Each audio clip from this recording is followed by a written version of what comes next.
My subject this evening is the complementarity of science and faith, and it starts off with a slightly provocative sort of phrase, why Dawkins is wrong. So I better introduce you to Dawkins if you haven't already met him. So I'm going to have to share my screen. So let's share. That's just my title page. So we're on to the next one. Richard Dawkins, a biologist, studies specifically genetics, but he got into questions about, especially around evolution, and why, in his view, the emergence of the theory of evolution means we don't have to believe in God anymore. Basically, that kind of sums it up fairly thoroughly. So he writes at the opening of this book, The Blind Watchmaker, where he says, "This book is written in the conviction that our own existence once presented the greatest of all mysteries, but that it is a mystery no longer because it is solved. Darwin and Wallace solved it." Darwin and Wallace were, of course, the figures behind various aspects of the theory of evolution. So I'll unshare that and talk a little bit more about what Dawkins is talking about there. When he talks, the title "The Blind Watchmaker" comes from an idea or a way of arguing for the existence of God, sometimes called the arguments from design. William Paley put it like this: if I was on a heath and I came across a stone, I might presume it had always been there. But if I came across a watch, I would have to presume there was somebody who designed that watch. It could have just come about by its own means. And therefore, if it's been designed, then I must presume there was a designer. And goes on to say, looking at the complexity and the intricacy of the world, we must posit a designer. And indeed, Dawkins says that according to Dawkins anyway, prior to the theory of evolution coming out, then there was no other choice but to believe in a designer. But now we know, as far as Dawkins is concerned, and I'm not at any point of this going to be talking negatively about the theory of evolution. I'll explain how it fits in with our theological understanding, our understanding of faith and creation later on. But whether the fact that we can work out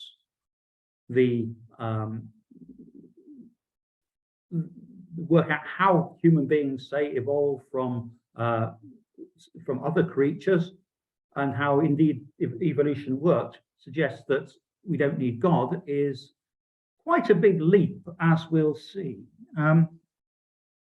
Dawkins has a few other things to say, which I'll pick up on as well briefly. He says faith is belief in something without any evidence. Now, Father Stephen, the last 2 weeks, has shown us that that is not what faith is.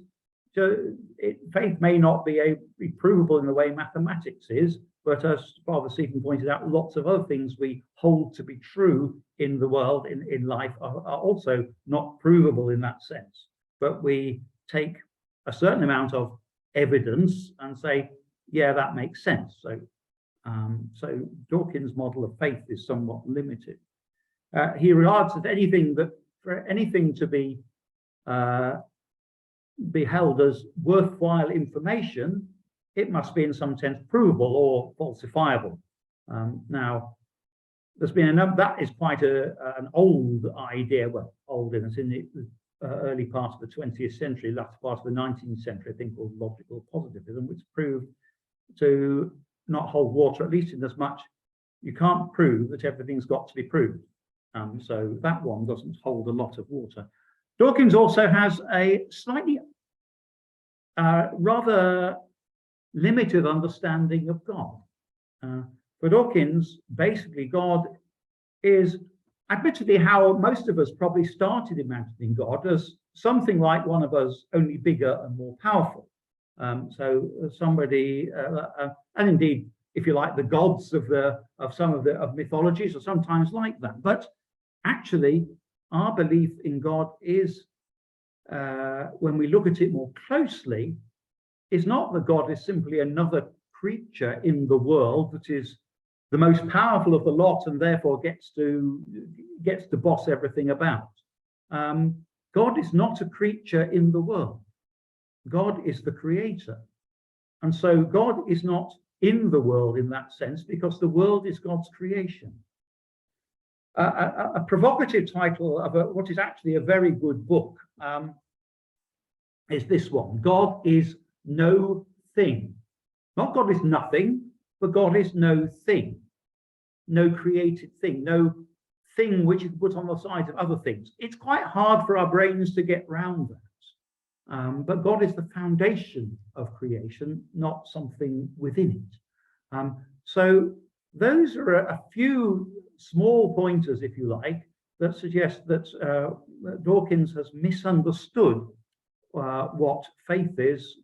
And I would argue he's also misunderstood what science is, in the sense he gives science powers that it simply doesn't have, nor claims to have. I mean, some scientists may claim it, but when we look at what we call the scientific method, then actually science doesn't claim the things which some scientists claim for it.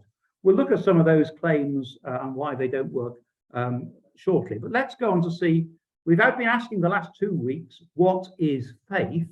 If we're going to look at the complementary of faith and science, we have to first ask, what is science? And I'm using science in the relatively narrow sense of the natural sciences in this case, because that's the type of science that Dawkins is referring to, rather than the word science originally meant just simply scienza, knowledge. So we applied science to almost any form of knowledge. But today, when we hear of science, we think of the natural sciences, physics, chemistry, biology, maybe going out to the more geography, geology, those things which, well, let's have a definition of science. So I'm going to share my screen again. You have to see Richard Dawkins again initially, but I'll spell you that. So Karl Rahner, a famous Jesuit theologian of the 20th century, describes science, and this is a slightly complex sentence, but I've stuck with it anyway, the investigation of concrete individual phenomena and their interrelation in a posteriori experience. Now that little phrase, a posteriori, means basically in terms of things that we have observed and looked at and seen to be the case. In other words, experimentally in that sense. It is the opposite of it is a priori, those things we take to be a first principle, which are not actually proved, but are the basis of what we decide things. I'll come on to that later. But so science is looking at this worldly realities and how they relate in this world. So something about the scientific method then. The scientific method, we'll get rid of Karl Rahner. I like Karl Rahner, I'm going to get rid of it anyway. The scientific method is by a mixture, well, I'll tell you what it is in theory. It doesn't always quite work like that, but basically phenomena are noticed, things, facts, realities about the world, experiences, and then we try and explain those, understand those, how they work, how they connect. So it involves the coming to a mixture of looking at facts and coming to theories about those facts and then testing those theories against the facts. Now, we will be meeting some great scientists. I'm going to introduce you to one lesser known scientist, this one here. This is by a lesser known engineer by the name of Tony Milner, and it is his little project that he did when he was a university student. So Now, I'm going to share my screen again. Excuse me. So, go on to the next slide again. So, the title of this marvelous tome is The Electrical Characteristics of Transient Absorbing Xenos. And it was by a fellow called Anthony Milner, University of Bath, 1986. Quite a long time ago now. And basically, without going to massive detail, a transient absorbing xeno is a thing that is an electrical device you put across across a circuit, and it's designed to absorb pulses. You've probably got them in the things you have, the kind of things you have to protect your computer. Anyway, they were quite new in those days, back in 1986, and we knew they worked, but we weren't quite sure how. So my prof got me to examine the electrical characteristics, and I came up with this pretty graph here.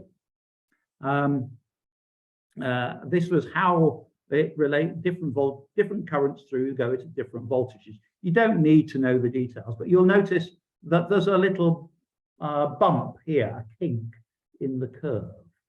And I kept going back and forward to my experiment and checking that the tolerances and all those sort of things to see if I definitely measured this correctly, because frankly nobody likes a kinky curve.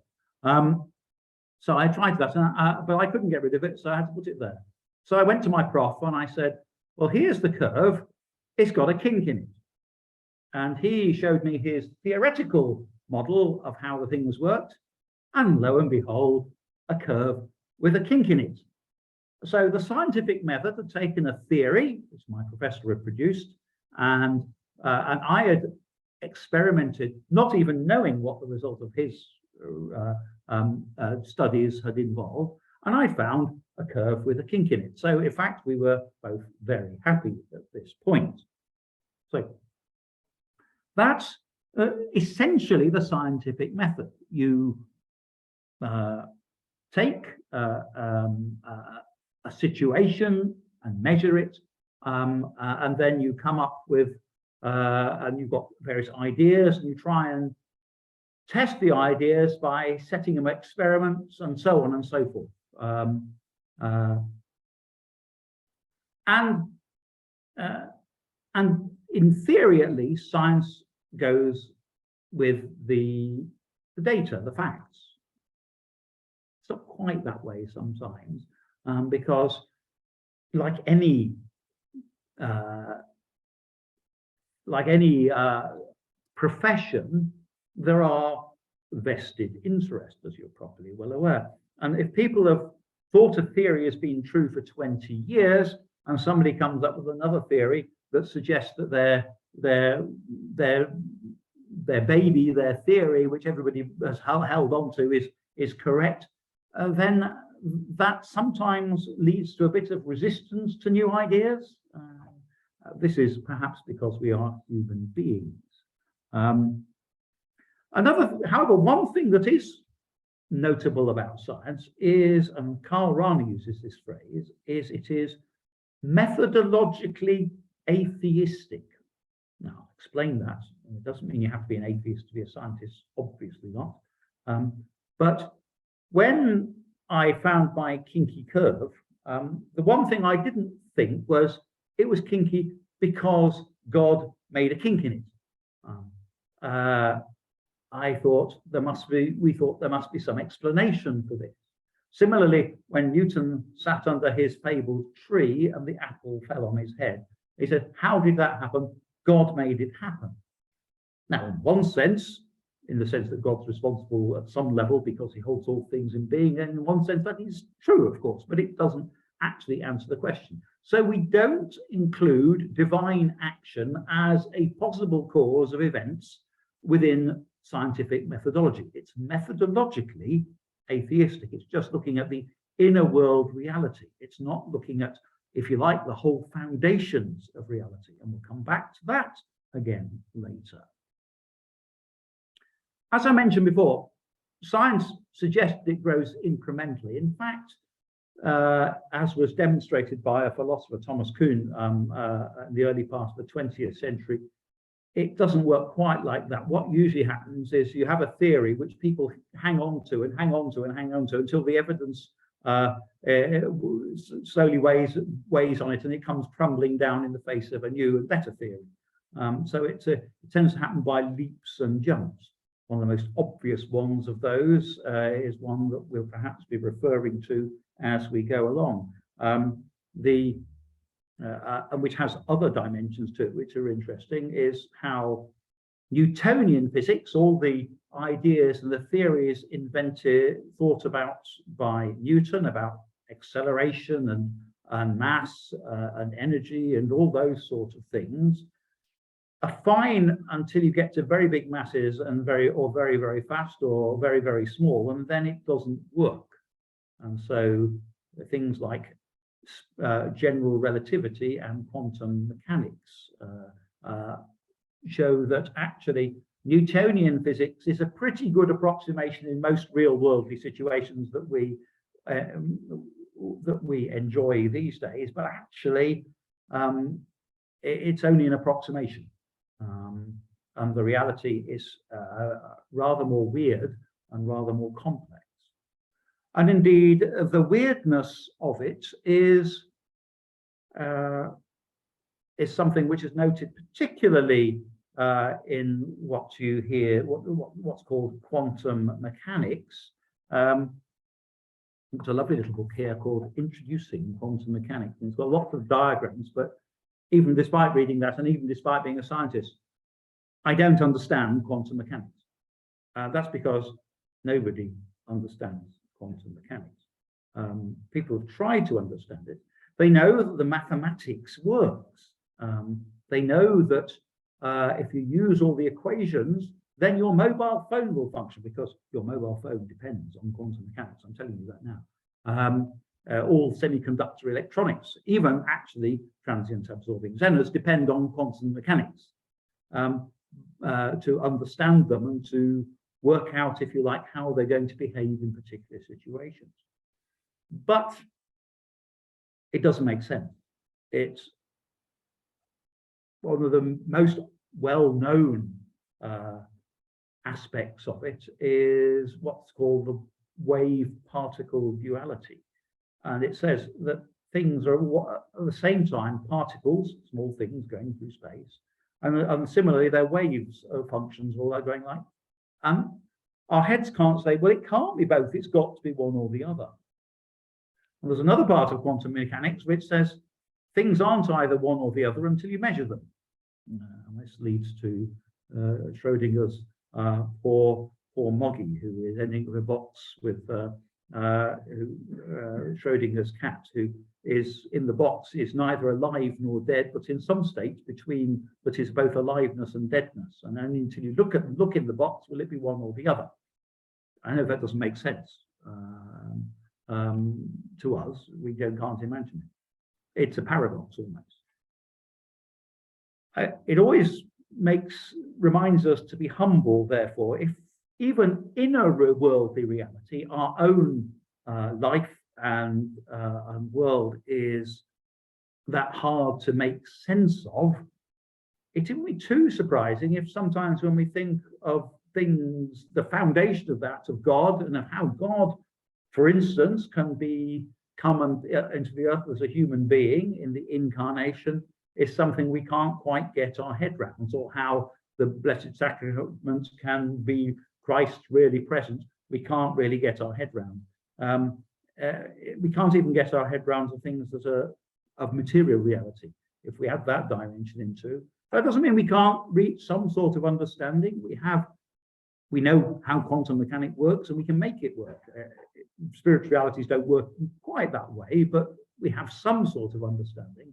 But at the heart of it is, in a sense, it's a mystery, which is not something which is just sort of vague or something like that, but something which is just our tiny minds can't quite cope with. So, if not really understanding, but seeing that it works as part of science, we can expect that of other areas of knowledge as well.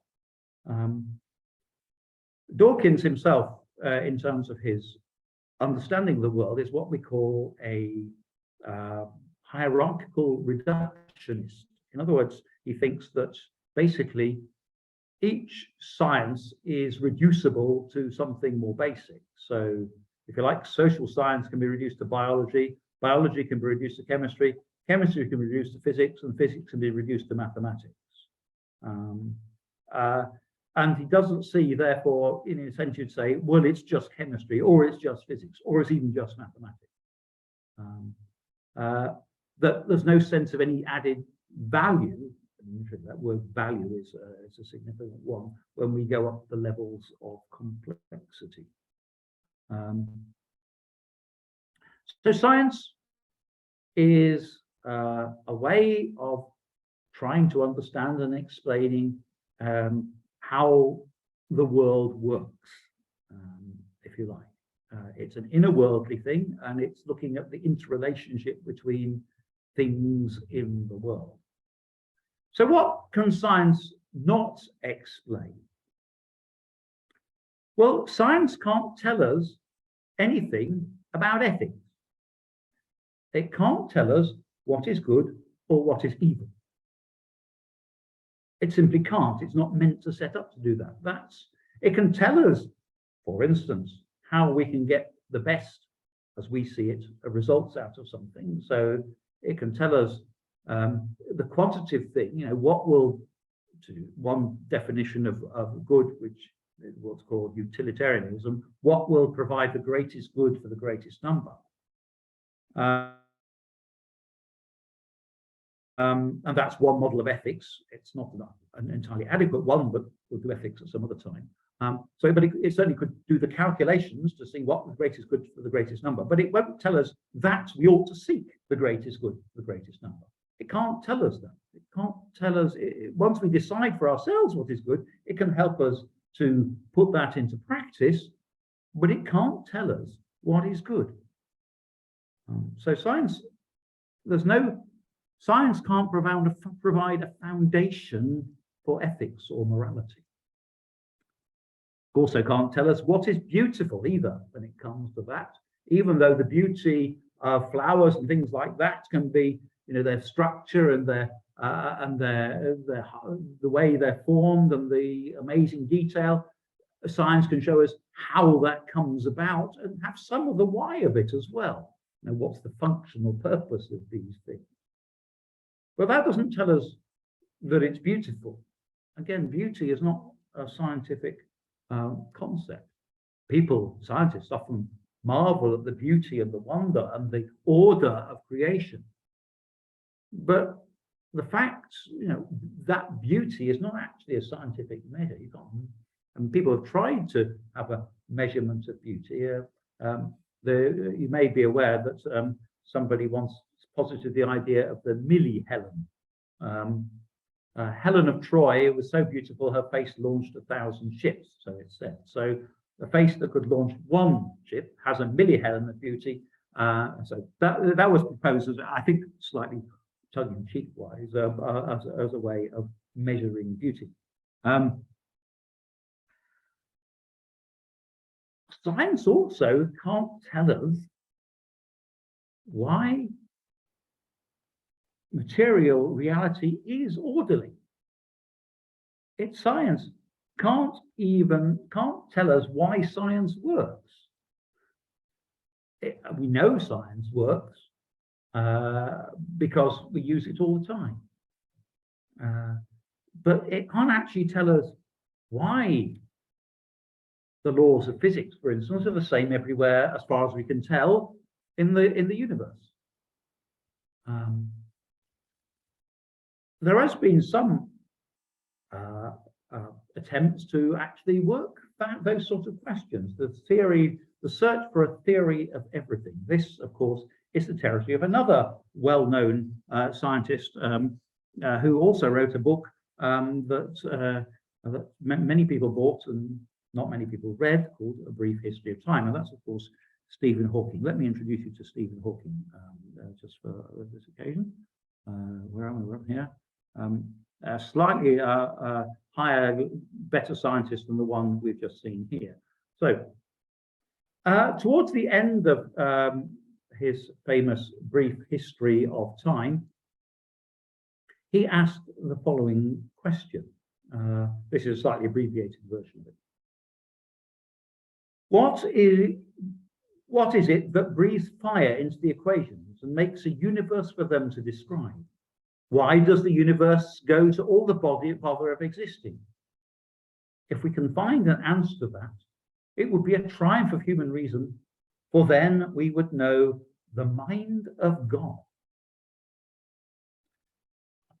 Paul Davies took on that challenge of the mind of God and decided to write a book on the whole subject and sort of look at maybe how that might go about. It's fairly speculative and doesn't, so it's not about what we've achieved, but what we might achieve.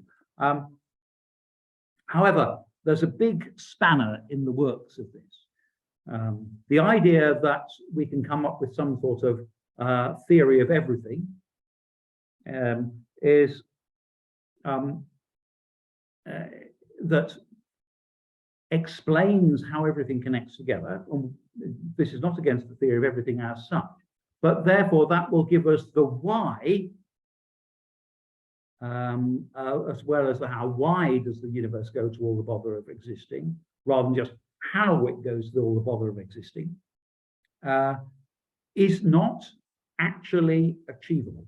And that's not saying it from kind of, it doesn't look possible. But I shall introduce you to another great mathematician, and this is a fellow called Kurt Gödel, who, as we can see, lived in the 20th century. And he came up with his incompleteness theorem, which he demonstrated, he proved. It's been a theorem has been proved. The theory hasn't, a theorem. Okay, roughly speaking. Here's the rather kind of, again, the consistency of axioms. Axioms are sort of cannot be proved within their own systems. Axioms are sort of basic foundational ideas that make a system work. But he proved mathematically that you can't have a completely closed system. All systems have in them information which is true, or something that's true but can't be proved within the system. He demonstrated that mathematically. I don't pretend to begin to understand that, but that's widely accepted among mathematicians, in fact universally accepted. It took Hawking a little while to sort of realize that that meant his idea about getting the why out of his great theory of everything isn't going to work. What it basically says is physics can't explain itself. Or science can't explain itself. It can explain things about the world, but it can't explain why it can explain it, if you see what I mean. So science is by its necessity incomplete. Not incomplete because there's anything wrong with it, but just that's the way the world is. So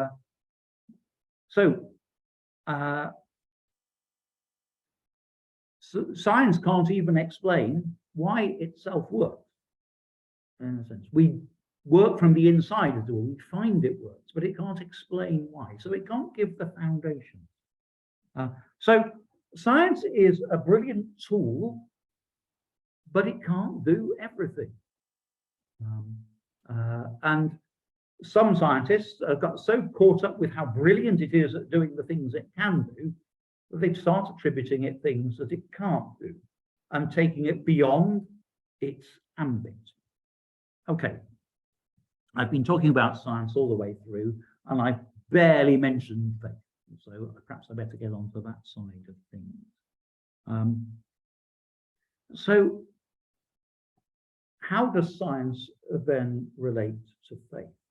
Let's get rid of Kurt Gödel for now. So science is a search for truth, for the truth about the way the world works. Faith is a search for truth. It's more about a search for truth for the meaning of the world, and what, if you like, its purpose is, what it is for, in a sense, perhaps, where it came from, not in the sort of, well, we'll come on to the Big Bang later because that's quite important, but what is its ultimate foundation, another way of putting it. Both of those are searches for truth, and it seems reasonable to suggest that truths can't contradict each other, though we do have pointed out the paradoxical in some sense, but that's not so much about contradiction as not being able to see quite how the two, or quite get our heads around how two things connect, rather than something that actually contradict each other. So truths can't contradict. If truth can contradict, then we can't do any arguing about anything anyway, because then logic breaks down and we're completely lost in a sea of mush. Perhaps the chaos before creation. I don't know. So, nonetheless, there have been some, like Dawkins, who seem to think that science can do everything. We don't need faith anymore. I've demonstrated, I hope, reasonably well that that isn't the case. We've also got, of course, people in the world that think faith is all you need and science is a bit dodgy, especially if it happens to contradict your holy book, the Bible, for instance. So we heard that story from Genesis at the beginning. We were praying that one. And for some people, not many it is, that has to be read absolutely literally. And if science says something different, then science must be wrong. Now, if you recall my speaking about the Bible in the last session, you will know that I wouldn't go along with that, because I would say that is a misreading of the Bible. Interestingly, though, that Genesis text we have, while I wouldn't describe it as a literal description of the way the world was created, it does say a couple of quite interesting things about the nature of the creation and its relationship to God, which is what it is about, not the exact nuts and bolts of how it happened. And God brings order. It's interesting, it says he separates day and night. If you read through that whole opening chapters of Genesis, it's all about, different fruits and seeds and animals and birds and that sort of thing, and the limits of the sea and all that sort of thing, which in a kind of simple sort of way says God has created an orderly universe which has all its own rules and all its own way of behaving in a regular way. The Genesis story, and we might come back to it, we'll probably come back to this later, goes on to tell us that that human beings have messed this up rather. Again, overly literally reading that is a mistake, as we'll see. But it's if you like, as we were talking a little bit about it last week, the mess in the world is, to some extent at least, our fault. It's probably a bit more complicated than that, but basically that principle. So the Bible is not a scientific textbook, never intended to be a scientific textbook. It doesn't even agree with itself on creation. Of course, anybody who reads those opening chapters of Genesis knows that there are kind of two versions of creation which are not entirely commensurable with each other. There's the first one in which God creates everything and creates human beings last, and then in the second one, among other things, he creates human beings earlier on, and then creates the animals after them and brings them to Adam for him to name them all. So they're not consistent with each other. Now, the person who put those together in the same book wasn't stupid, would have noticed that. Obviously, it didn't bother him, possibly her, but probably him, because that wasn't what they were interested in talking about. They're interested in talking about, again, the relationship between human beings and the earth and God, and saying we are stewards of that creation. And so we have an ability to understand it and to manipulate it, if you like, and we know we have that ability, but we're supposed to do that in harmony with God. Most of the rest of the Bible tells us how we failed to do that and therefore got ourselves into a mess.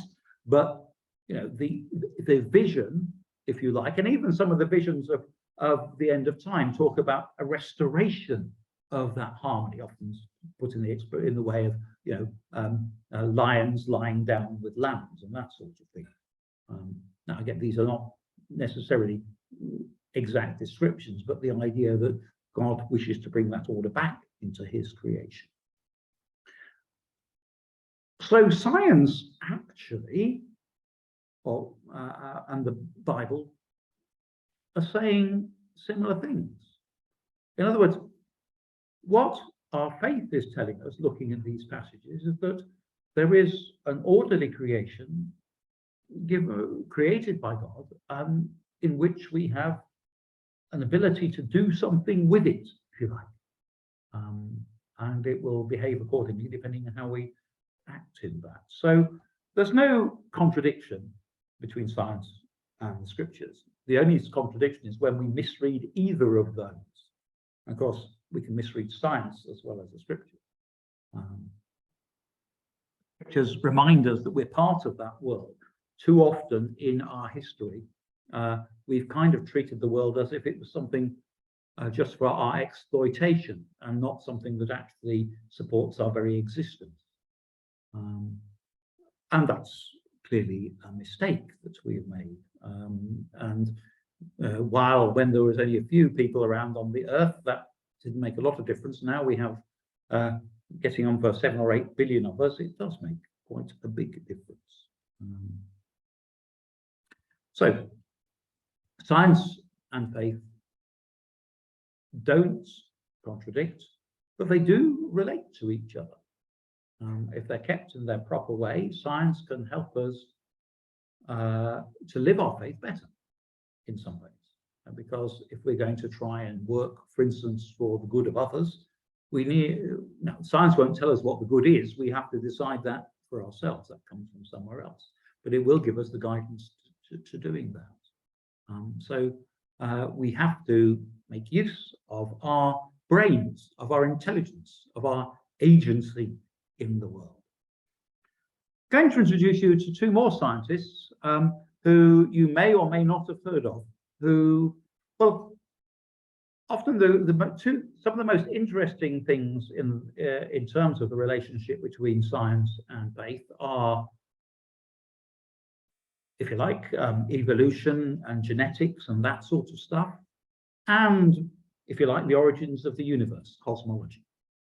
And here are 2 characters at the beginning of those discussions. So I'll share my screen once again.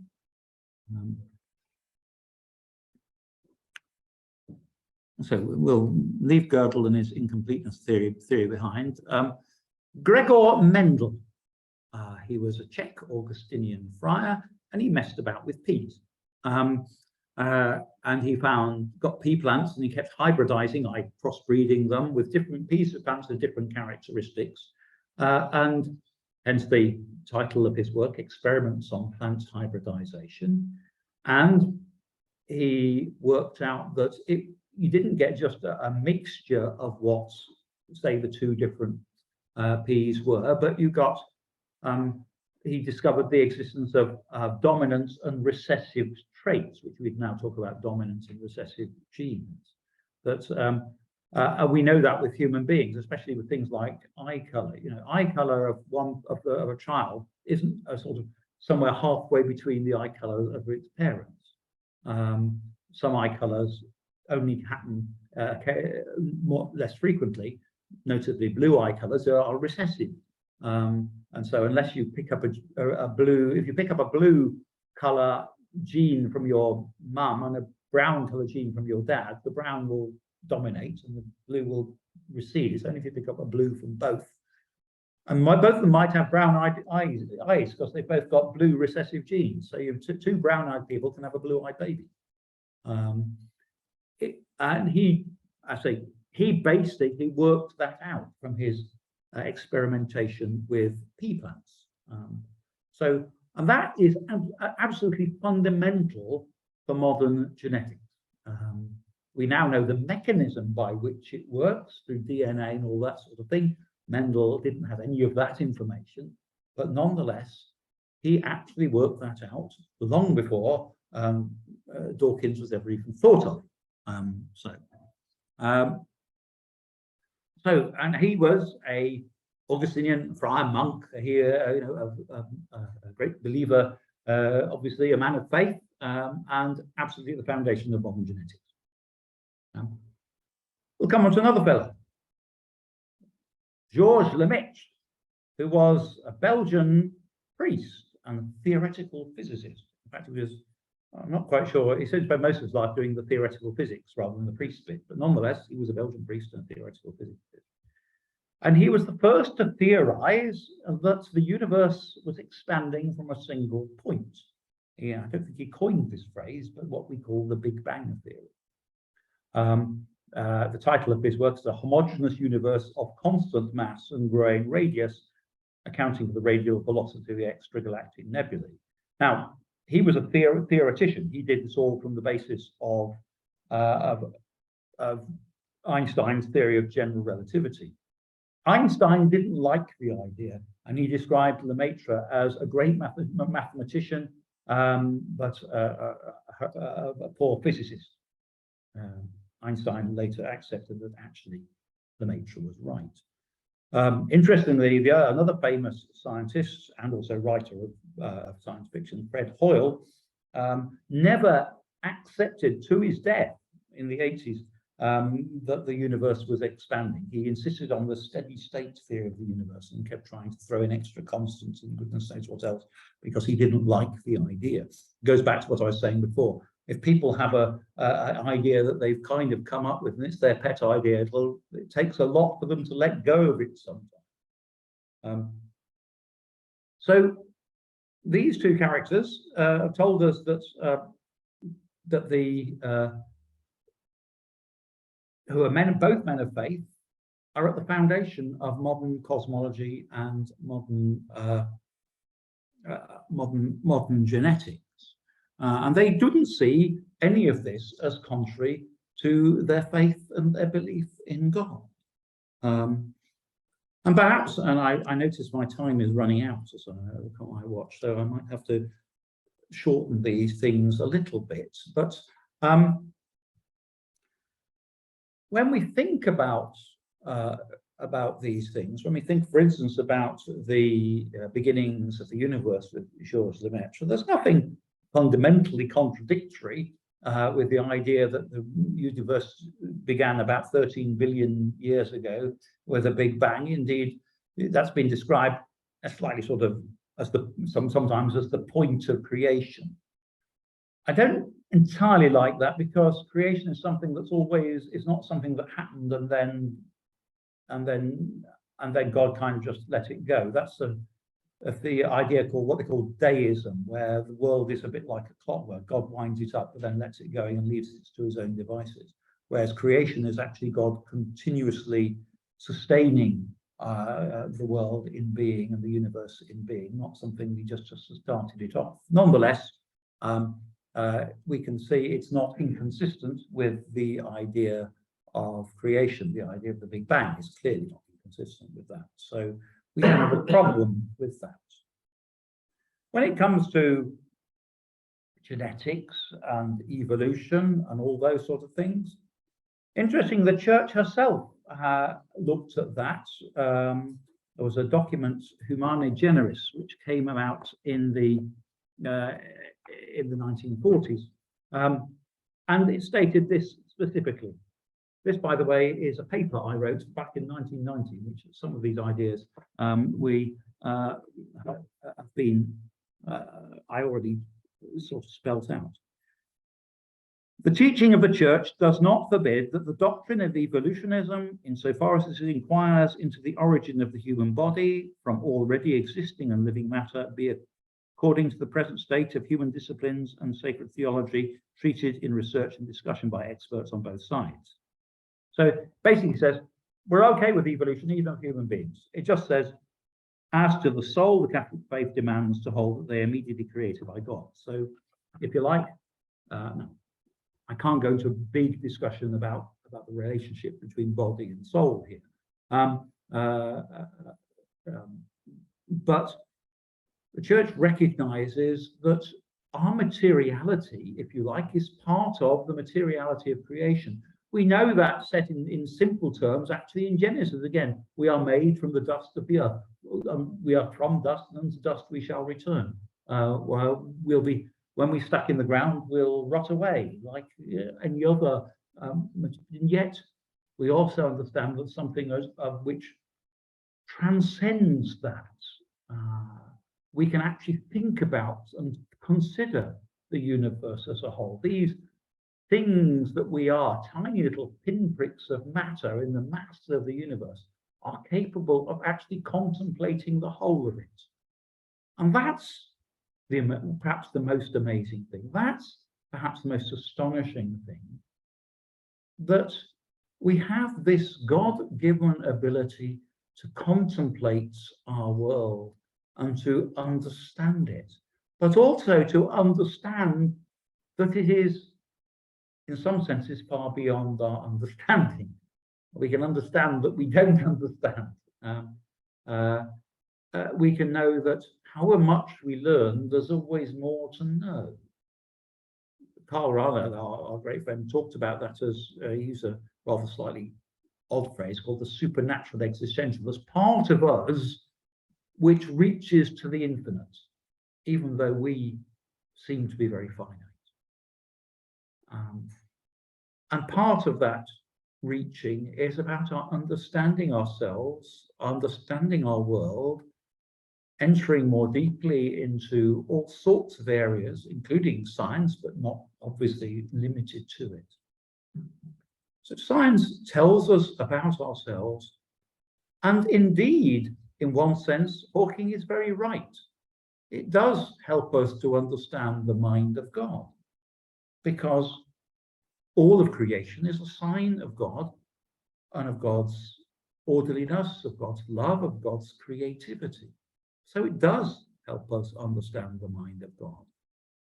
But it doesn't explain everything. It just doesn't. Also, our faith doesn't actually explain how atoms work. And that's fine. They're different types of knowledge, but they're not separate from each other. They're all about the constant search for truth, which is, in many ways, a constant search for God.